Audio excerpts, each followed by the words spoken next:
go. Yeah.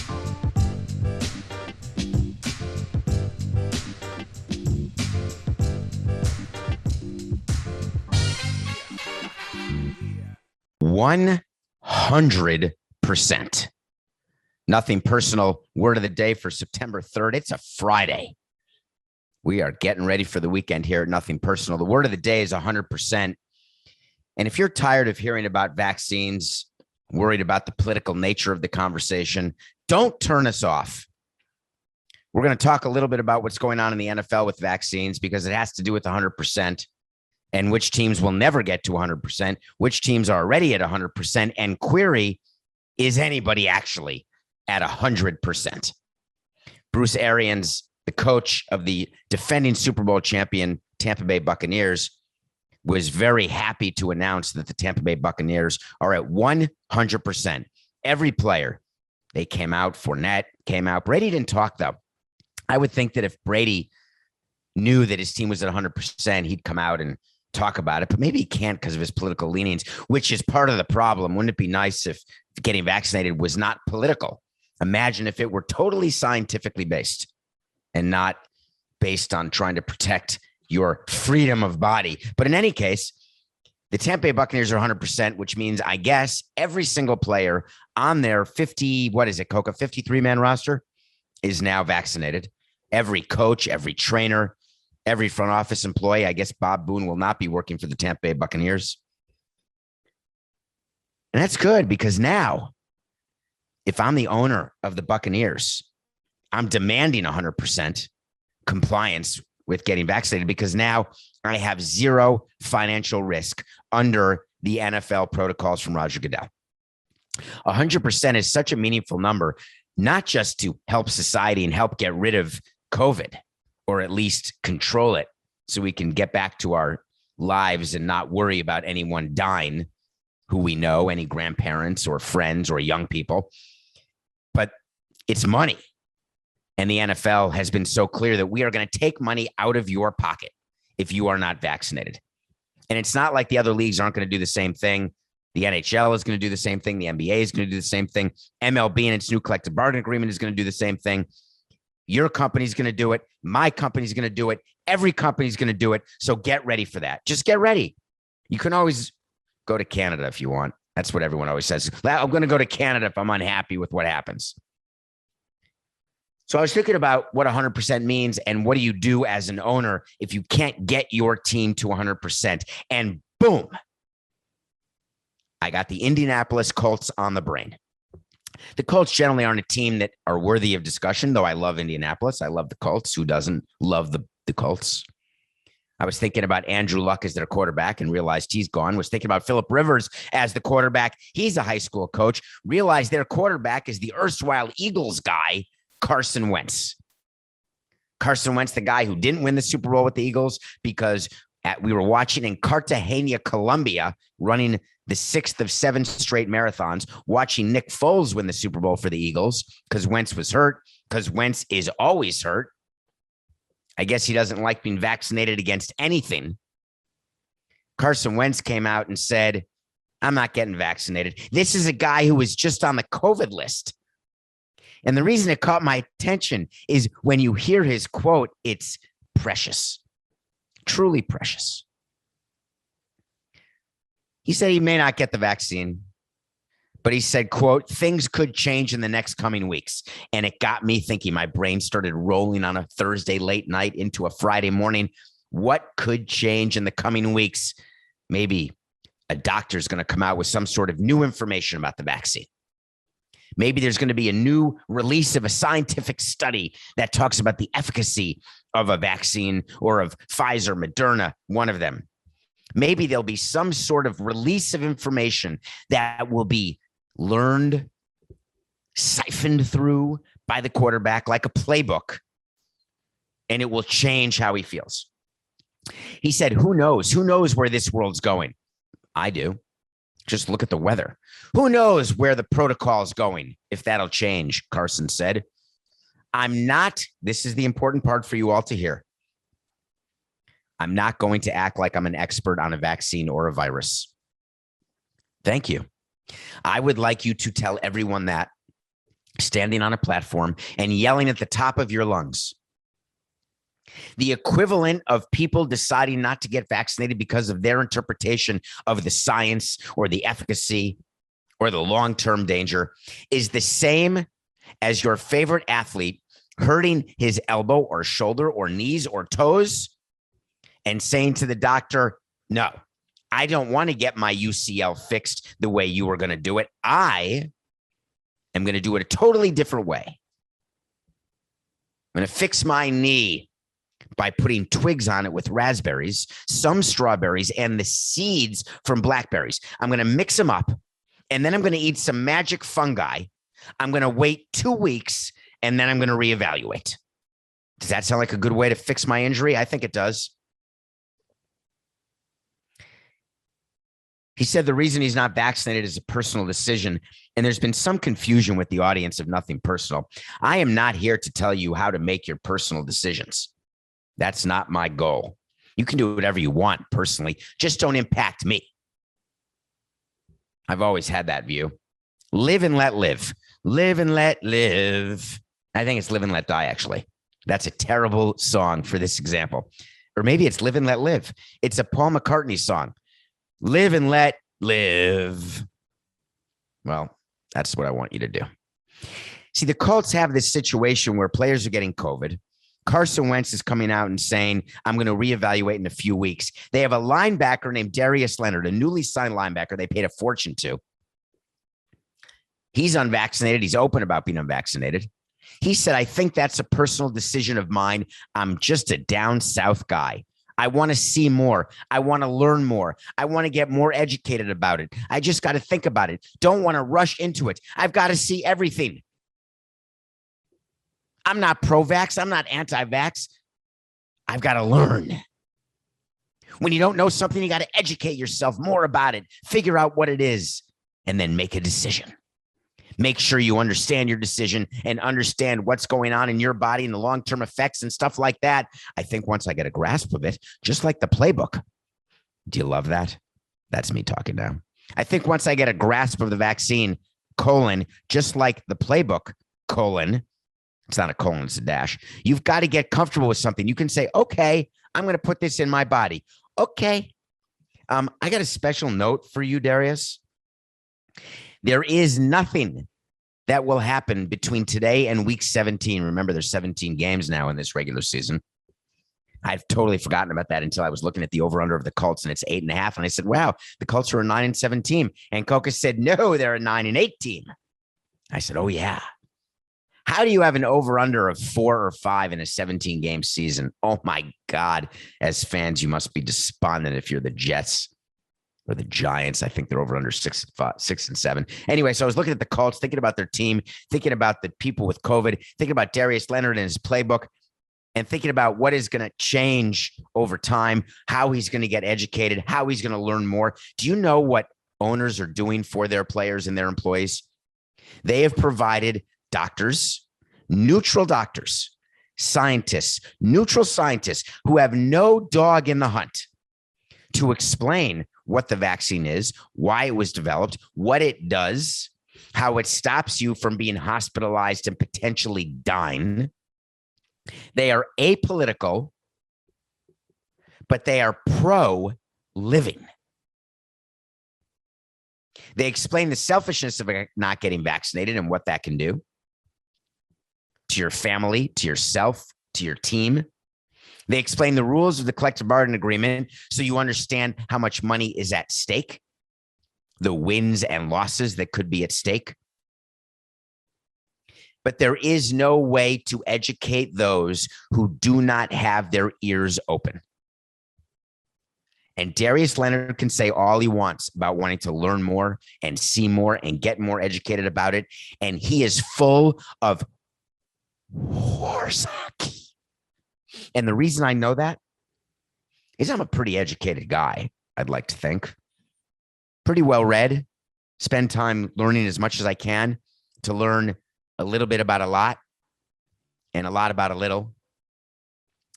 And try as I may, I can't find one piece of literature. I can't find one story on any channel. Forget Fox, forget CNN, forget the WAPO or the New York Times. I can't find any new piece of information that can help change my current calculus on that subject. I can't read the footnotes of the collective bargaining agreement and the agreement that the NFL has with its players because there are none. So I can read exactly what the ramifications are for the unvaccinated. I can read all the statistics that have been given to me that exist. I can analyze the statistics and understand that you can present statistics with an agenda, which is my least favorite thing to do, because it cuts to the heart of my love of math, which is that it's binary. You're either right or you're wrong, which is why I don't like the way certain baseball teams or football teams release statistics, because they do it to further their narrative about their team. I'll interpret my own statistics that are given to me, and I cannot find one sentence that tells me there is one reason to not get a vaccine. And I can't find a void in information. That happens when someone will say something and they'll say, but I have to do more work on it. This is my premature conclusion. I'm going to do the following 10 steps and then get back to you, which is a very legitimate conversation to have, not just about a vaccine, but about anything. Whenever you're making a conclusory statement and you say, this is my interim conclusion, I want to do more work, not as a cover your ass type of thing when you're giving something to your boss and you say, oh, I only had 7 days to prepare this project. If I had 2 weeks, it would have been way better. Side note, don't ever tell your boss that, whether you're working in sports or anywhere else. Don't ever say, hey, this is good work product, but I would have done better if you had given me more time, because that shifts the blame onto your boss or onto your superior for your inability to do the best job you can. It's like giving someone an excuse. It's like walking home with someone after a first date, and before you get to the door, you say, I've been told I'm not a very good kisser, but I'm practicing. Or I don't have much experience like Ben Affleck in Chasing Amy, so I'm already intimidated.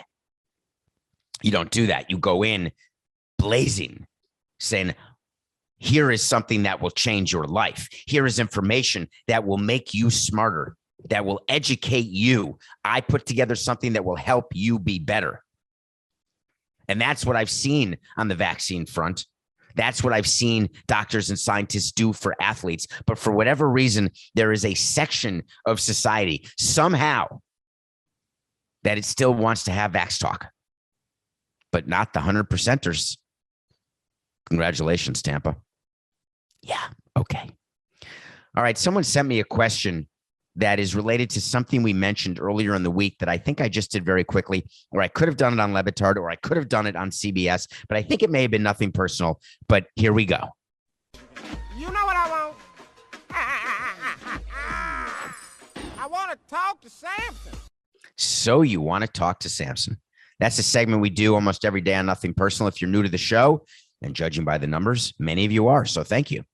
Keep it coming, Chachi. Go on Twitter, David P. Samson. Have some laughs with the Twitter account. By the way, it's all me. Sometimes I check with Coca before tweeting certain things, and he'll say, no, that's not funny. You're an idiot, Samson. That's how Coca talks to me. I think he calls me David, though, or maybe he doesn't call me anything. So you get in Twitter, David P. Samson. My direct mentions are open, which is something that is interesting. That's for sure. There's some bots in there. I'm not sure why they're bots, but Coca says they are. Here's the question. I always assume the Mariners are doing the wrong thing. I want to stop the question right there and talk to the Nothing Personal listener who wrote this question. I always assume the Mariners are doing the wrong thing. Isn't that a hard way to go through life? Always going into something negatively, glass half empty, total pessimist. Look at this water bottle. If you're on YouTube, Nothing Personal with David Samson channel. God, I only have half a bottle left. No way. Look at this. This is half full, baby. Why do you have to assume that your favorite team is always doing something wrong? Is that because they haven't made the playoffs in 20 years? Is that because they're in a perpetual state of rebuild? Is that because they've never won a World Series? Is that because they had a team with Randy Johnson, Ken Griffey, Alex Rodriguez, Jay Buhner, and they still couldn't win a World Series? Is that because they had a team with the best record in baseball and got upset in the playoffs? Is that because they wasted Ichiro's career and could not win anything? Or is it because you're just a negative Nelly? I want you to think to yourself that the Mariners are going to make the playoffs this year. I always assume the Mariners are doing the wrong thing. Do you think extending Dipoto and Servais, do you know I call them Scott Servais and I think it's Scott Servais. Sorry, Scott. That's the general manager and manager. Do you think extending them was the right move? I want to talk about extending GMs. They promoted Jerry from GM to president of baseball operations. You remember that we started that with Larry Beinfest, making him the president of baseball operations so we can make Mike Hill the general manager so he wouldn't get poached and lose Mike Hill. Mike was still the assistant to Larry until Larry got fired, and then Mike became the president of baseball operations himself. So Jerry's now the president of baseball operations. Scott is still the manager. And the Seattle Mariners decided, let's extend him because we are very pleased with the state of this rebuild. The Mariners have won 70 games. They're very likely to finish over 500. They're likely to have relevant September games because we're in September and they're having relevant games. So the question is, did they do a job well enough to extend? Here's the calculus that goes into extending your front office. When you've got a GM who you work with, I cannot tell you enough times, how closely a president and an owner work with the GM. You speak to that person every single day. There's owners who say, oh, I don't know what's going on. Bull hockey. That's mixing my metaphors. Horse hockey. Of course, you know what's going on. They know everything that's going on because they speak to their GM every day. Some owners don't speak to their manager every day. Some do. Owners speak to their manager every home game that they attend. Some owners call their manager on the phone after a game next day. What happened there? What are you thinking about that? But every day the GM has to call the owner to check in on various things that are going on the business side of baseball, not the sales, marketing, finance side, but roster management, call-ups, because all owners have the same rule. Don't let me read anything in the media about my team. I don't want to get a text from my lawn guy that says that we optioned this player or sent out that player or called up this player. I want to know first so I don't look foolish. And that is totally legitimate and totally fine. So the relationship between the president, owner, and the GM is a critical one because you have to like the person. Now, you could say that you can work with plenty of people you don't like, but that you respect. In baseball, it really doesn't work that way. The people at the top of the baseball food chain are those who have a relationship with the owner. Sometimes it grows, and then sometimes it starts stinking, and that's when changes are made. GMs are evaluated not just based on major league performance. I would evaluate GMs based on how they run the business side. It's the biggest cost center in the game, in your entire team, in your entire business, between payroll, minor league spending, player development, scouting. You add all that up, it's the biggest department of any baseball team. So you need someone who, in your mind, can represent you and your money well. Someone who is the anti-Dave Dombrowski. Someone who is going to actually take care of your money as opposed to spending it like drunken sailors. That's a quote that I got from Bud Selig. Bud Selig would sit in front of owners at an owners meeting, and he would look at the free agent signings. What the hell's wrong with you people? You spend like drunken sailors, thinking you all have a chance to win when I look at the roster and I know very well that barely any of you have a chance to win. You go through the aggravation of 162 games. You go to sleep 80 nights a year, miserable. You lose money and you spend it like you're drunk. That's what Bud would say every owner's meeting. And then the lawyers, like the labor lawyers, like Rob Manfred, who's now the commissioner, would be despondent. They'd be sweating, worrying about collusion. They'd have to take the microphone in the owners' meeting after, and they'd hit the microphone and say, remember, we're not telling you not to sign players. And Bud Selig would roll his eyes, take a sip from his Diet Coke, because we all knew that's exactly what Bud Selig was saying. Don't sign these guys for this amount. You're crazy. That's not collusion. Everyone's so scared because of the collusion settlement in baseball when there was collusion. Even though there wasn't collusion, we never admitted to collusion. That wasn't a we, that was a them, because that was even before I became a we. Now I'm a them again. When it comes to extending the baseball people, I never wanted baseball people on the final year of their contract. Never wanted lame duck people. Did a good job of convincing our owner, Jeffrey Loria, to not keep managers in a lame duck status. The Yankees are permanent lame duck people. They love having people on lame duck. They love the power of that. That came from Steinbrenner, went all the way down through Jeter. Now that Jeter runs a team, he does the same thing. That's the Yankee way. The only thing from the Yankees we took were bad players and the hair policy. Jeter took these policies that do not lead to winning. When you've got a lame duck manager and a lame duck GM, they are making decisions not necessarily with the best interests of the team in mind. They're making decisions with the best interests of the current game, the current season in mind. And you have to have a long-term outlook when you're running a team every day of the week. It's why I told you I carry around our team payroll for the next 1, 3, and 5 years, because you have to be thinking about next year, because next year it comes in the snap of a finger. And there is no better way to model behavior than to surround it with money. You want loyalty? Pay money. Loyalty doesn't come with love or time. It comes with job security. It comes with knowing the ages of your employees' kids and saying, I'm going to sign you to a deal that will keep you in this city until your kids reach high school or until your kids reach college. That sort of stability, financial and geographical, is so recherché, so sought after by baseball executives, by sports executives in general, because there's so much moving around that when you create stability, you create a positive working atmosphere. You create people who will work harder and harder for you to accomplish the goals of the team as opposed to of the individual. Did you know that? Because it's true. So do I think extending Jerry Dipoto and Scott Servais was the right move? Yeah, because they weren't going to get fired. There's no way that the Mariners were going to fire them. Do they deserve the extension? Jerry Dipoto does not deserve the extension. The Mariners have had significant issues fielding a team that is competitive, and that is a result of moves that Jerry has made, probably with the knowledge of the owner, maybe at the request of the owner, but it likely is time for a new voice. It's not as though would automatically get a new job. It's not like the Yankees deciding with Cashman, and if they don't extend Cashman, Cashman is very likely to take over another team, or when the Cubs and Theo could not come to an agreement, or the Red Sox gave the power to Lucchino instead of Theo, and so Theo moved on and left the Red Sox, knowing that Theo would certainly get another job and did.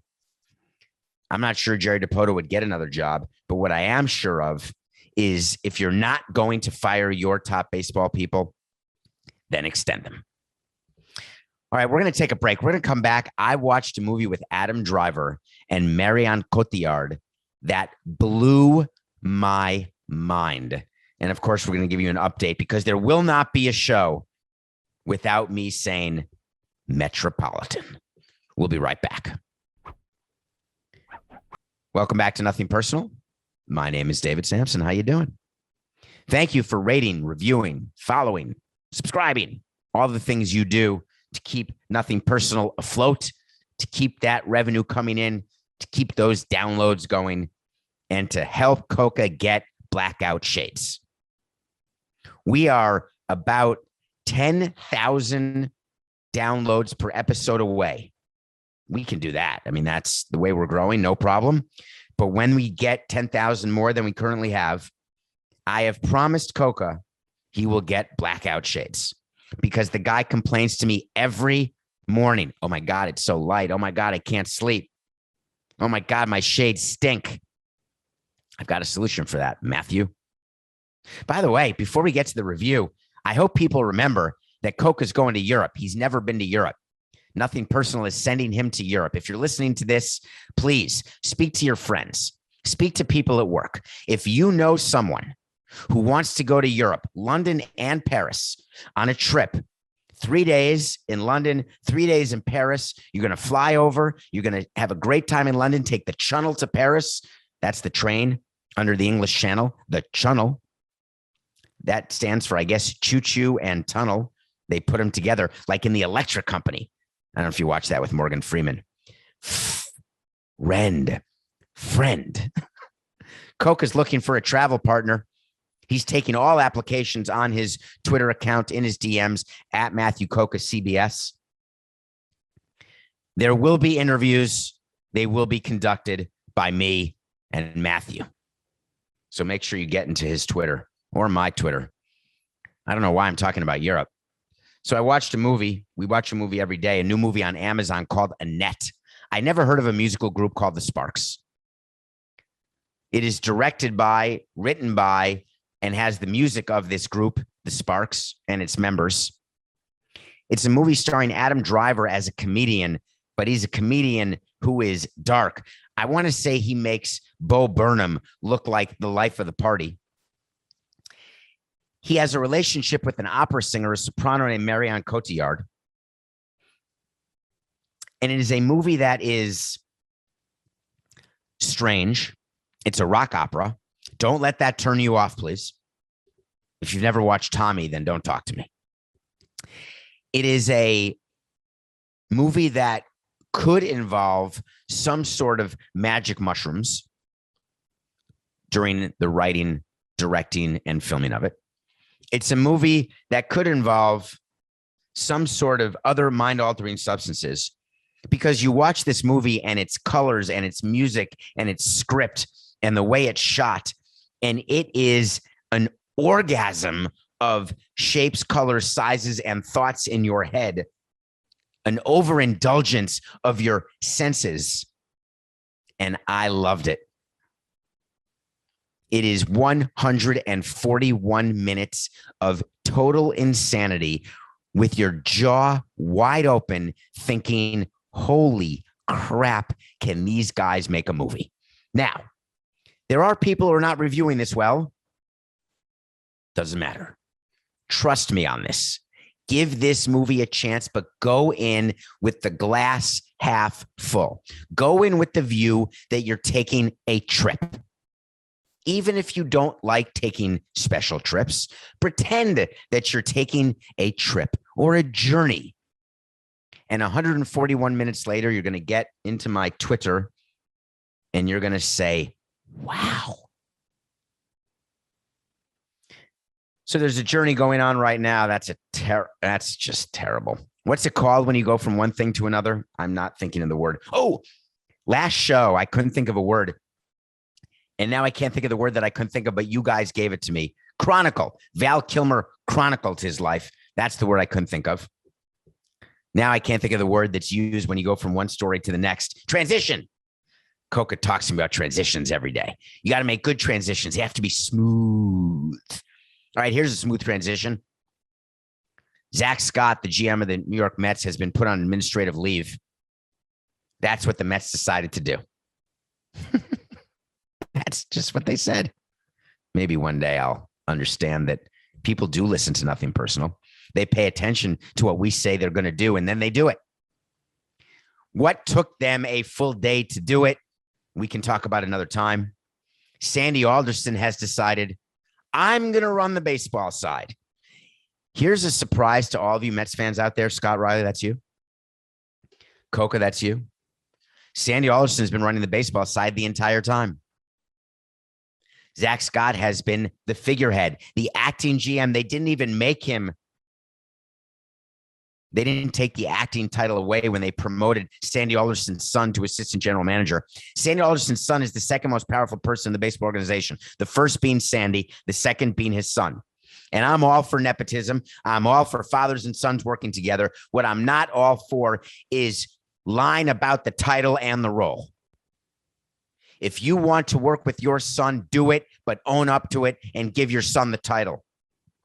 If you're running the baseball department, own it and say you are. Don't do a release saying that you're putting the acting GM on administrative leave because he was charged with DWI. So now you're going to take over and think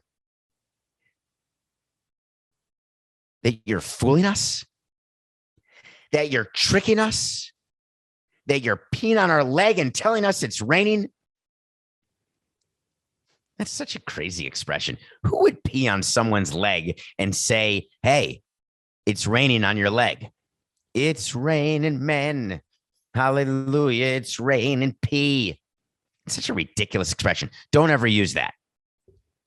Sandy Alderson taking over the baseball organization makes me smile because he's got about a month left to have the baseball organization, and then someone else is going to take it over. I can assure you of that. But Sandy Alderson did make a huge move yesterday that Mets fans are dancing in the streets with Mick Jagger and Shalimar. Remember Brad Hand of Toronto? We told you a few days ago that Brad Hand was designated by the Toronto Blue Jays, but done it in a way that he cannot be on a team's playoff roster. Luckily, the Mets claimed him and don't have to worry about a playoff roster.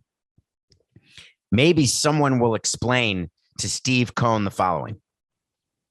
Hey, we're going to claim Brad Hand, but here's what happens when you claim someone off waivers. You actually have to pay their contract as it exists.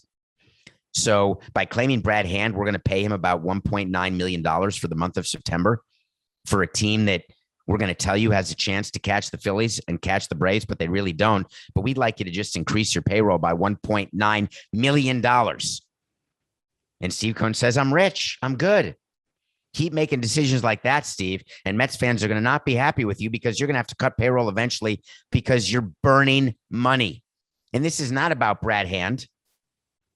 This is about you making smart September decisions. Take that $1.9 million that you're willing to spend on Brad Hand this year. Ignore Sandy Alderson. Tell his son, we're going to add $1.9 million to the agreed upon budget for next season. I'm not telling you not to spend the money. You want to spend the money? Spend the money. Spend it on depth.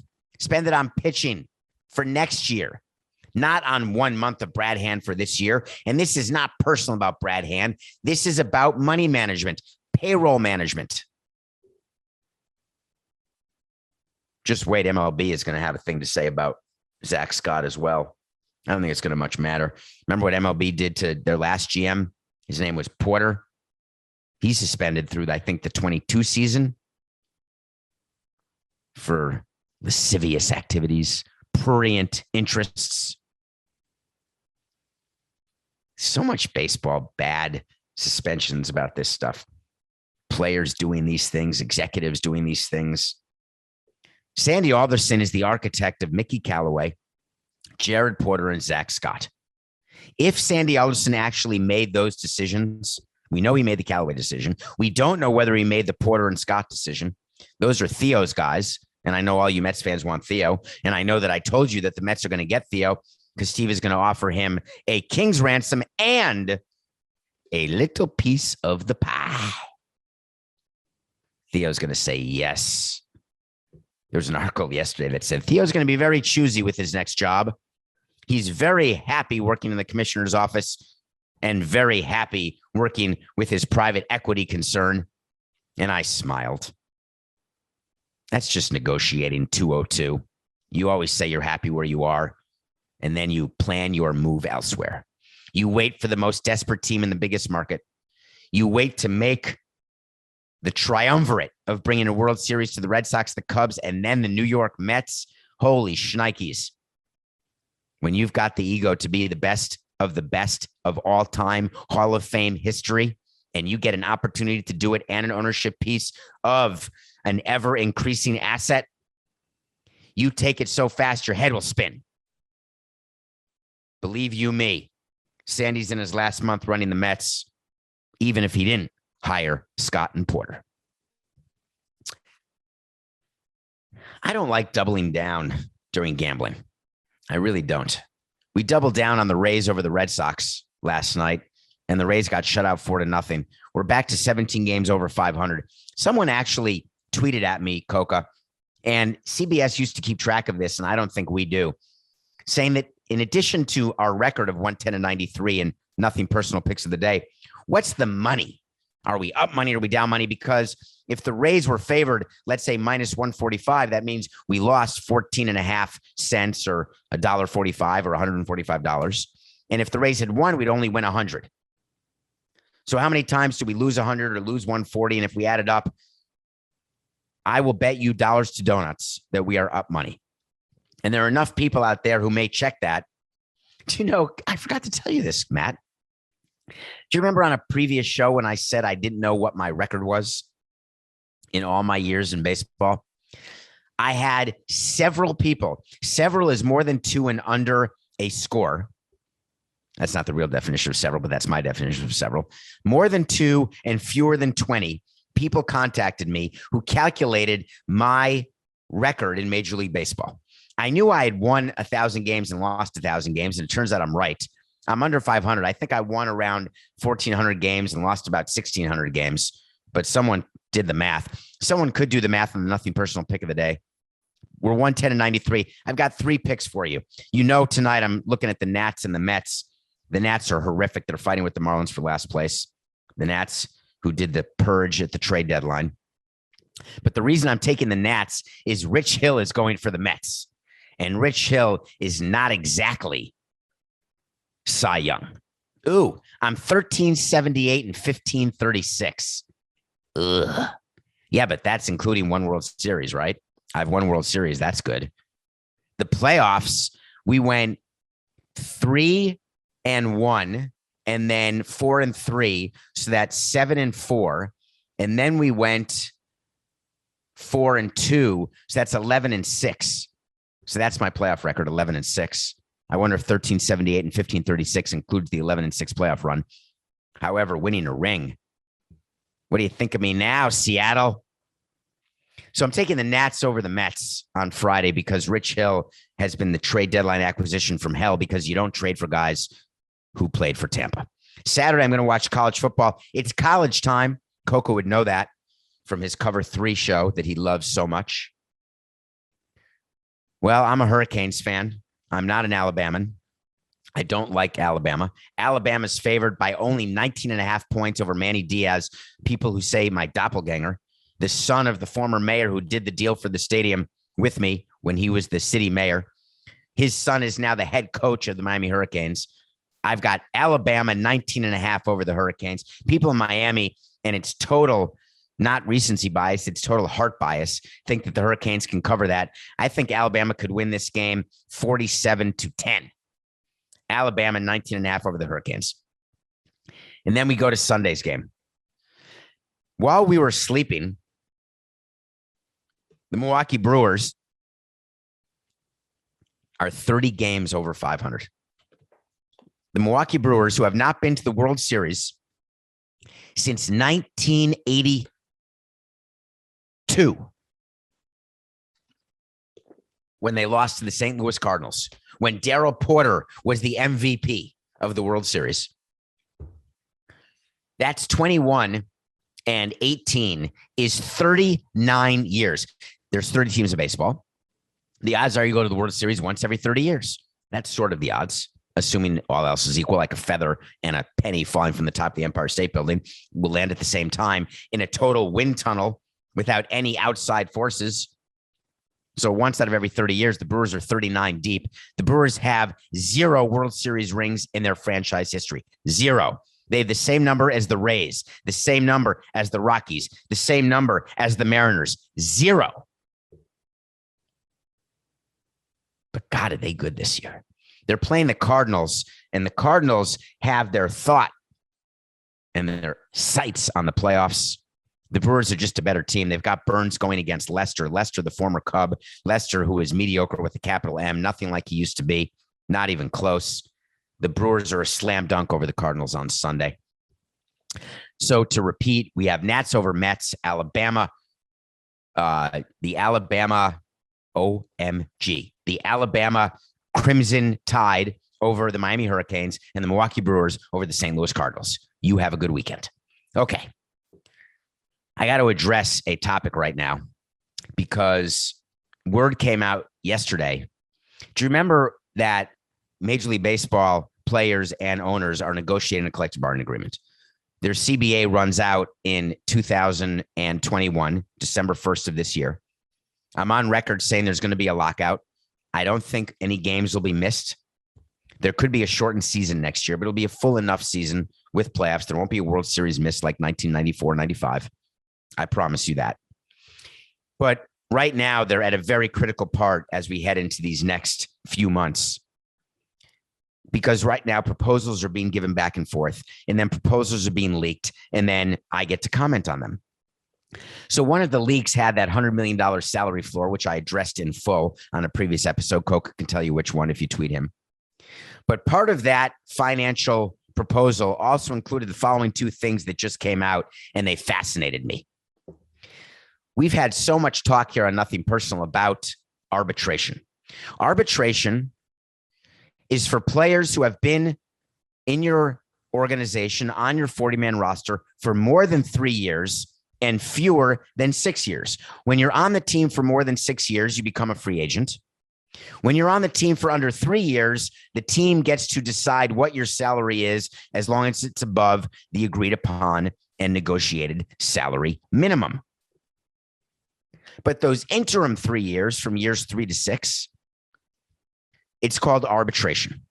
Arbitration is when a player tells you what he wants to get paid. An owner tells the player what he wants to pay you.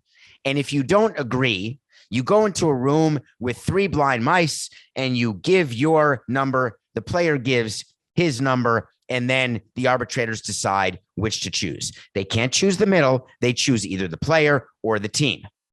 Now, funnily enough, the arbitrators, who are supposed to be neutral, play the possession arrow. When teams have won 4 cases in a row, you can bet your bippy that the 5th case will go to the players. If players have won 4 in a row, the team will win the next case. Why? Because arbitrators are paid to be arbitrators, and they have to be agreed upon by both the players' union and the commissioner's office. And if the players' union or the commissioner's office feels as though an arbitrator too often rules for the other team, guess what? You're going to get fired. And arbitrators don't like being fired because they get paid lots of money, and they get paid even when there are courtroom settlements. And they get to put it on their resume that they are arbitrators in baseball and arbitration. They get to then get other arbitrations and other mediations because it's a resume builder. You don't want to kill the goose that provides the golden calf. Wow, there's got to be a 90% chance I mixed that metaphor, because that doesn't sound right. Why would you kill a goose that provides the golden? Is it the golden milk? Anyway, you are going to play the possession game.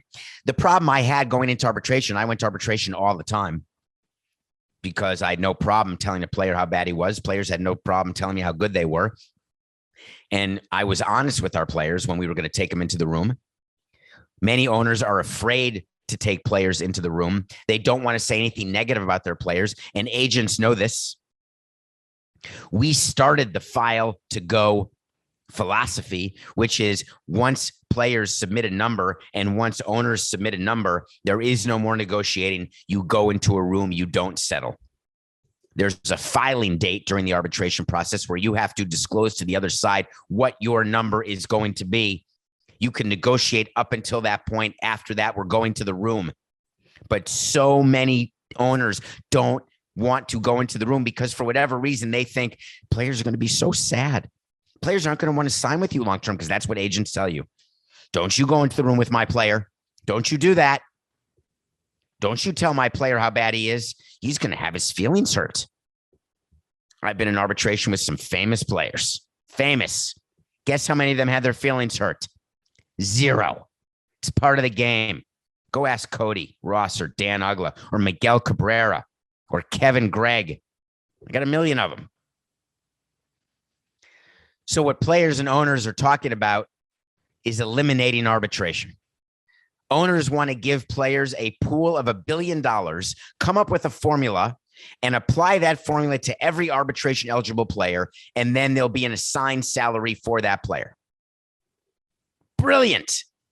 I love that. I don't want the expense of putting on an arbitration case. I don't want to have to spend time negotiating and dealing with players' salaries. I don't have to do it for the first 3 years because I get to tell the players what they're making. And now you're telling me I don't have to do it for the second 3 years because we're going to put it into a formula? Hell yeah. I'm going to save operating money. I'm going to save heartache, headache. I'm going to have zero tourists, no angina, no need for Gaviscon. It's too good to be true. That's why the players are going to reject it. I promise you. I'm going to give you a wait to see about this arbitration thing, and you can book it. There will not be a pool of money. I'm going to say it a better way and a much easier way, Coco, okay? Wait to see. Arbitration will not be eliminated. Well, it's been a heck of a week.